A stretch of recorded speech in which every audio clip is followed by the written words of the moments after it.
know that there's something that lights you up, but it's fear that is keeping you from doing it. So if you are listening to me right now and that is you, the thing that you are scared to do is the absolute thing that you must do.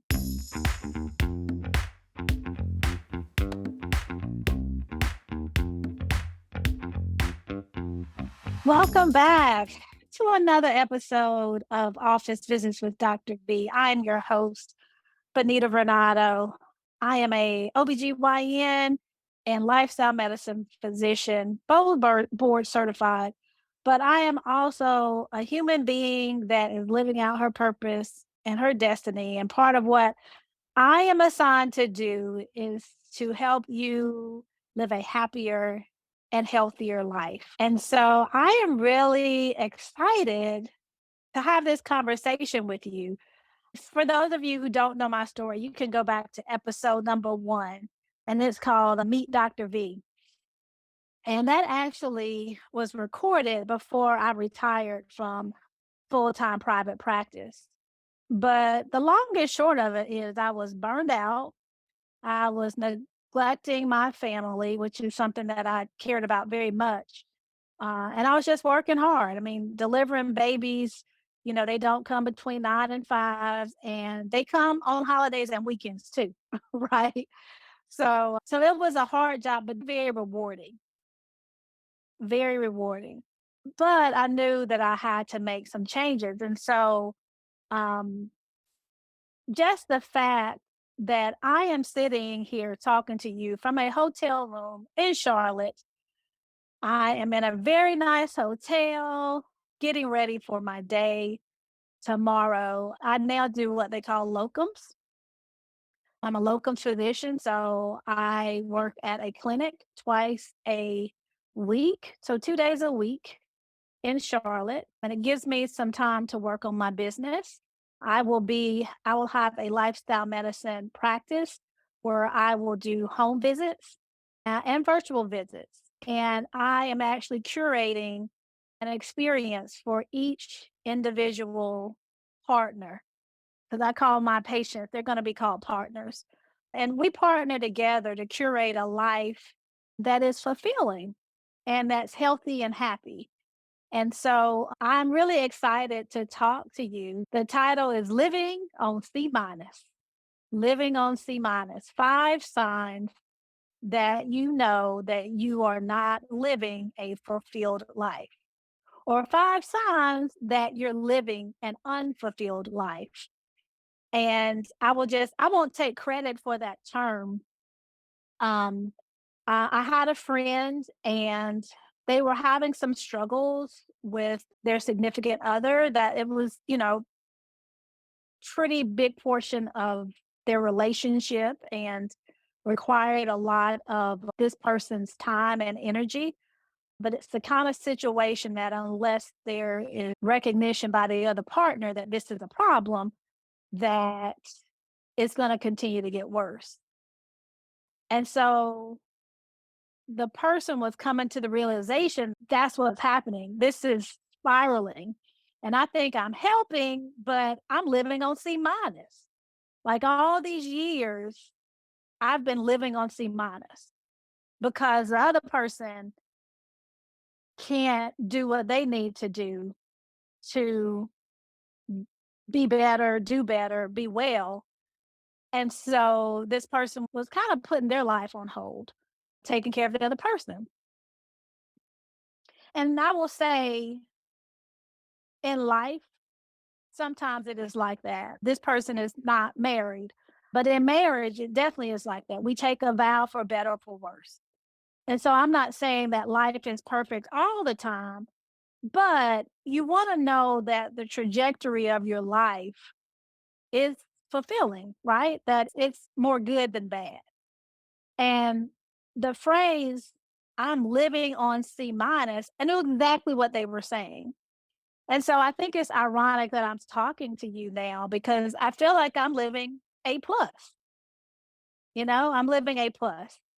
I am I'm doing things that I want to do that I've chosen to do for myself.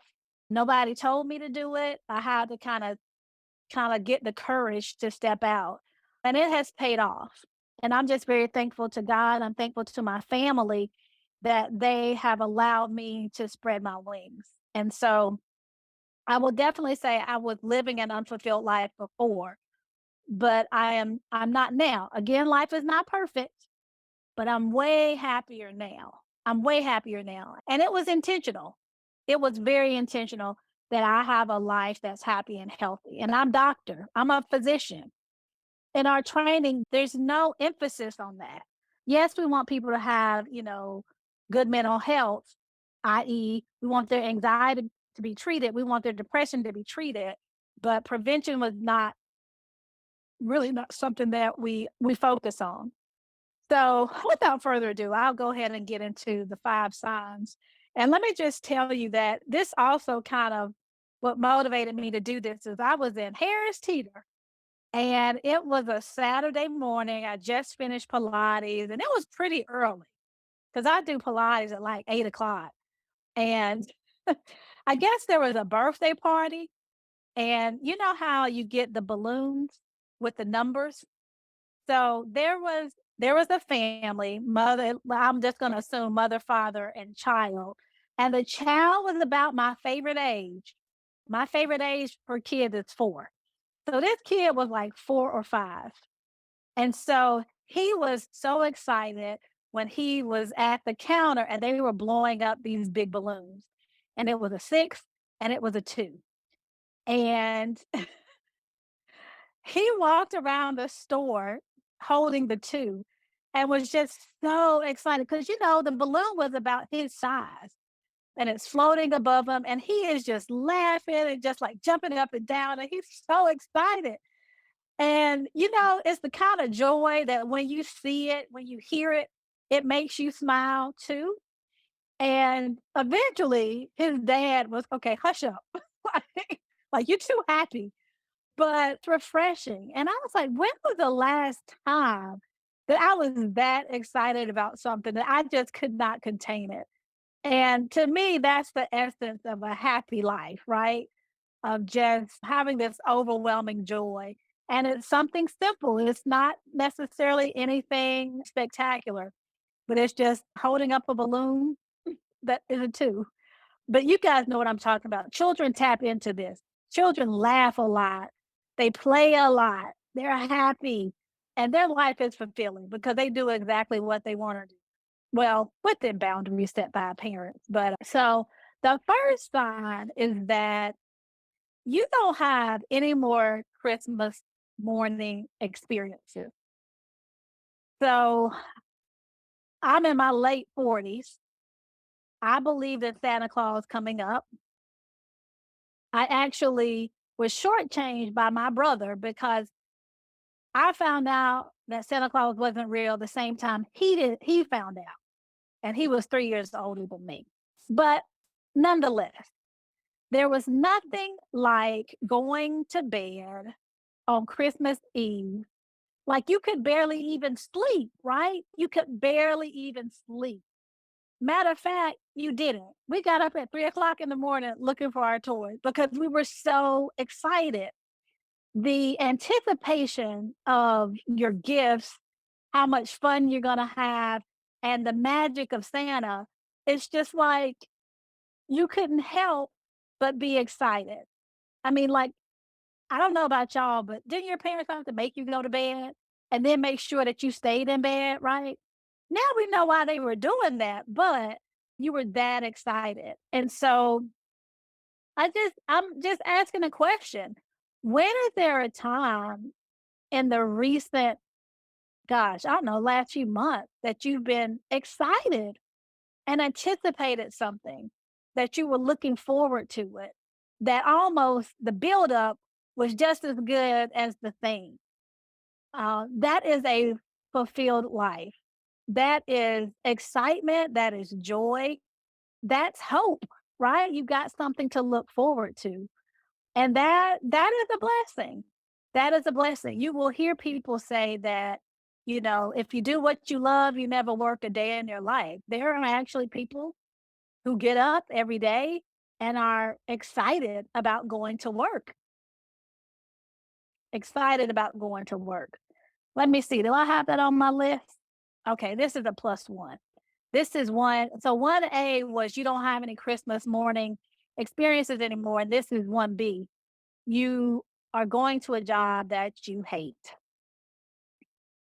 You're going to a job that you hate, or you're in an education program that you hate. You are waking up every morning to something that you hate. Now, I'm going to just tell y'all, medical school residency was very hard, and there were days that I did not like it. But what helped me get through it was that I knew that A, there was going to be an end to it, and that the means would justify the end. So I just had to hold on for 4 years for medical school, 4 years for residency. And I knew that this was just the season that I was in. But just imagine if you're waking up going to a job that really has no end per se. I guess retirement age, 65, 62. I mean, we talking about 3 and 4 decades and you hate it? Okay, so I always forget to give y'all and tell y'all how this relates to the pillars of health. But when you are living without purpose, without meaning, that actually weighs on you and it kind of chips away at you. And I'll get to some of the other signs that actually also shorten your life expectancy. But there is value in joy and happiness and having meaning in your life. So you don't know your purpose. You don't know why you're here. You don't know what your gifts are. That is the easiest way to live a fulfilled life is to find out why you are here and what you are supposed to contribute to humanity. I will tell you that what I am doing now, a podcast, right? Building a medical practice that is going to kind of unleash the divine in people and help them kind of get on target with their health and happiness. That really excites me. And that is my purpose. I have gifts that allow me to connect with people. And I ask these deep questions, y'all. I say it's the Holy Spirit, I'm a believer, but I ask these questions that get to the root of what people feel that helps us move forward. And so I know my purpose. I know I have a vision for my life.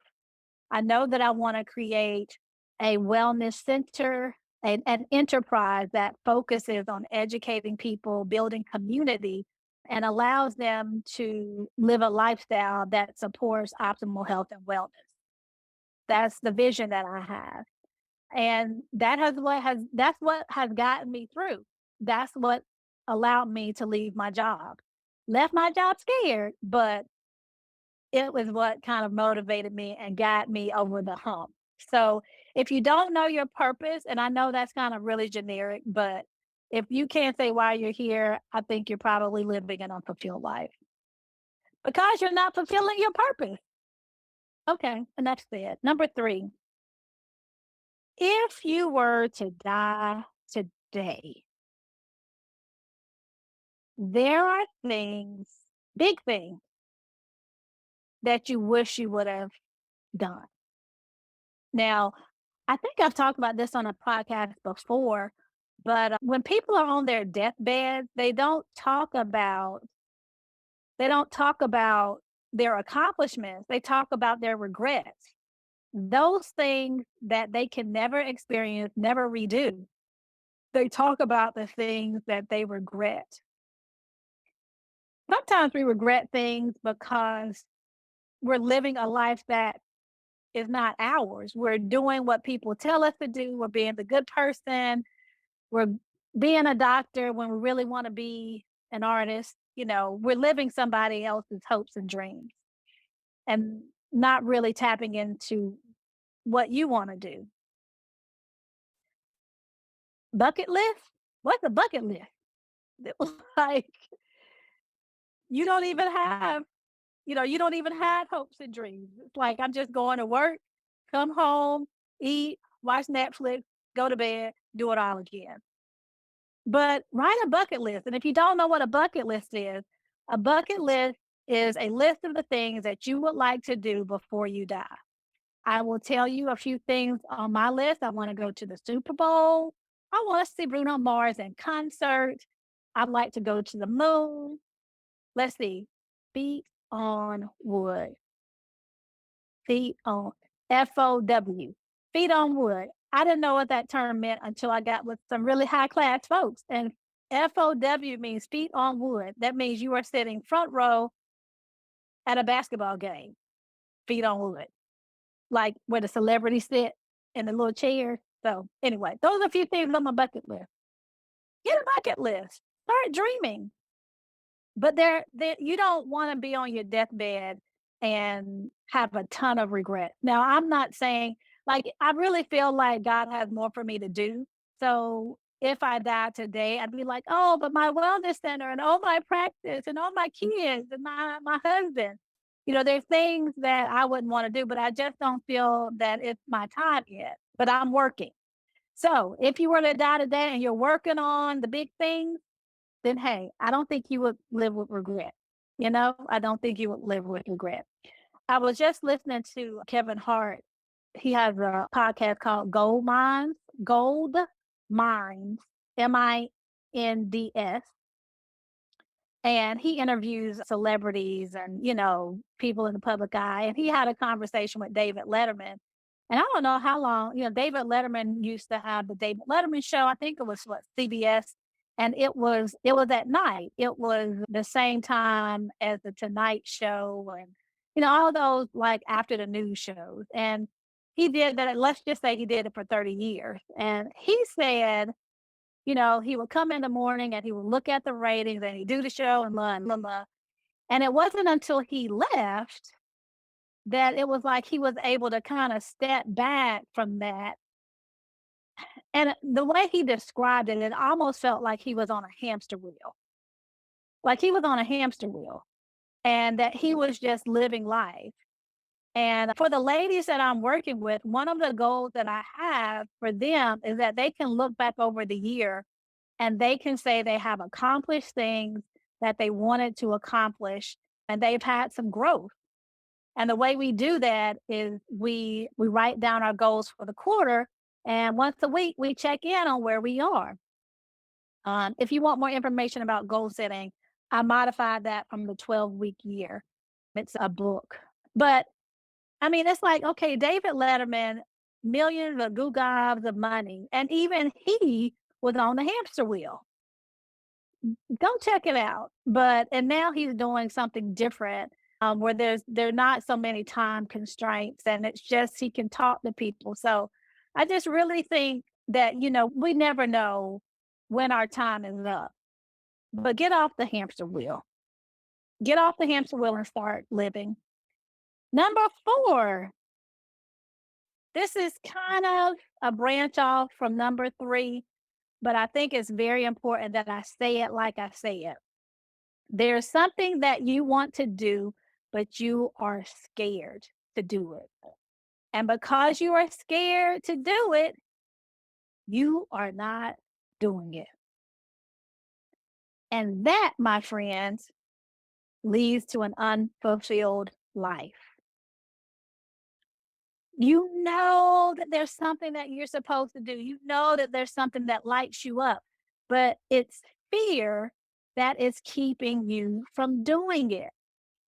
So if you are listening to me right now and that is you, the thing that you are scared to do is the absolute thing that you must do. The thing that you're scared to do is what you must do because therein lies the adventure. There's the purpose, there's destiny in that. And it's very important that we actually not ignore those ideas that are in our head because what I really feel that is that probably connecting you or leading you to your true calling and to your purpose. And so fear keeps us from a lot of things. And I will just say when I transitioned out, and there's still things that I'm scared to do, but I'm doing it scared. But all the things that I'm scared of, they don't usually come true. They don't usually come true. So, I've heard the term fear stands for false evidence appearing real. All the things you're scared of are not real. And I promise you, if God or your higher power has told you to do it, they've already got it worked out so that you will win, that you will win. So hear me. If you're scared, you got to do it. You got to do it. All right. This is the last one. And I'm just giving y'all 5 signs, but there are more. There are more. And you probably could come up with a few. But this last one I think is really serious. And a lot of people suffer with this. And what I want to say is that we need to put a stop to this next one. A sign that you're living an unfulfilled life is that you are lonely. Lonely. Not that you are alone, but you are lonely. There is something that you are longing for, connections that are missing. It's almost like you are not plugged up to the socket and you are by yourself or you feel by yourself because absolutely people can be in a crowded room. People can have, great relationships.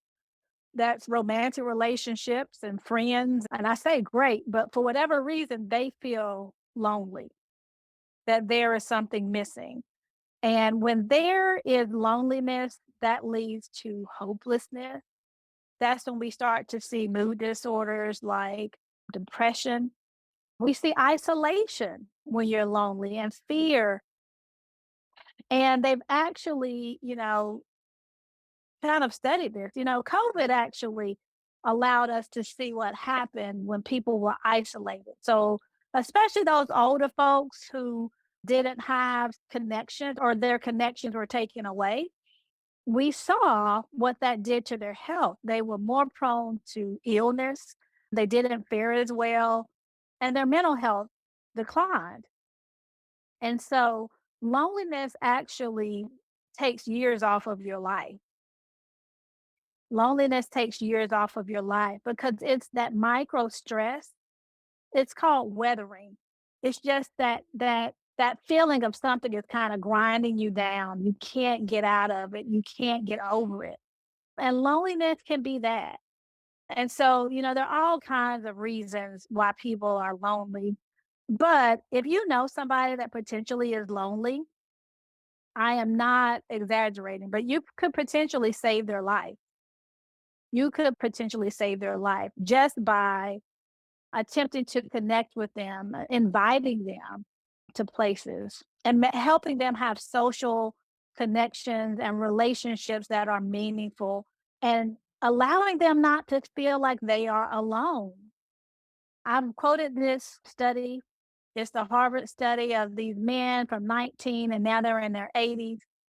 And the biggest predictor of how long they would live was their social connections. Did they feel like they had people in their lives that cared about them, that they could depend on? That was the biggest indicator. Again, not their cholesterol, not their blood pressure, but their social connection. So I don't want to underestimate how important that is and how serious it is. And if somebody is listening to this right now, gosh, correct me if I'm wrong. But 944, I think, is the number if you're thinking about committing suicide. And I just be very careful if you are feeling lonely because that can lead you down a very dark road. And for folks who see this, please acknowledge it and try to be the light in somebody's darkness. Be the light in their darkness. So, all right, that's all I got. I think this is a shorter episode but living on C minus.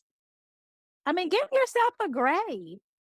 Like, if you had to grade your life right now, and this is, you're comparing yourself to yourself. I mean, like, I'm not comparing myself to Oprah, right? Because maybe my life might not be an A plus if I compare myself to Oprah. But just give your life a grade. Where are you? If you're at C minus, if you're at a D, what can you do to get a better grade? And I know, y'all, I hate to talk about grades because some people just didn't do well in school. But score, let's say maybe a score, right?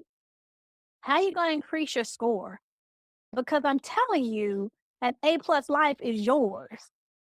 We have been deceived into thinking that we can't have that, but we absolutely can. And I will tell you that finding what your purpose is going to be a clue to getting an A plus life, but it's yours. And once you find it, your health and happiness tremendously, improve tremendously. So I don't want you having a C minus life. I want you, I mean, look, we don't have to be an A plus, but what can we do to move from C minus to C plus, C to a B to an A? I promise you, if you just get a quiet moment with yourself and you're being honest and real with yourself, you will figure that out. And what I'm telling you now is don't be scared. Well, I'm not telling you don't be scared. No. What I'm telling you is that even if you are scared, it's something that you must do. It is scary. It is scary to recreate your life and to transform and to curate a life that is A plus. But it is so possible and it is so worth it. Y'all, take it from me. Believe me, take it from me. It is absolutely worth it. So, thank you all for listening. In the show notes, you'll have the links to my Instagram and Facebook, and the video is on YouTube. Yeah, look, y'all check the video out. I'm in this beautiful hotel, got these four little golden circles on the wall, and um, yeah, I'm over the pool, and I hear the music, and I'm downtown. So, yeah, y'all check out the video, and don't forget to subscribe and like. So I will see you next time on Office Visits with Dr. V. And again, thank you for taking the time to hear what I have to say. I hope you have a wonderful life, and I hope that you be improving your grades soon because of something that I said. All right. See you next time.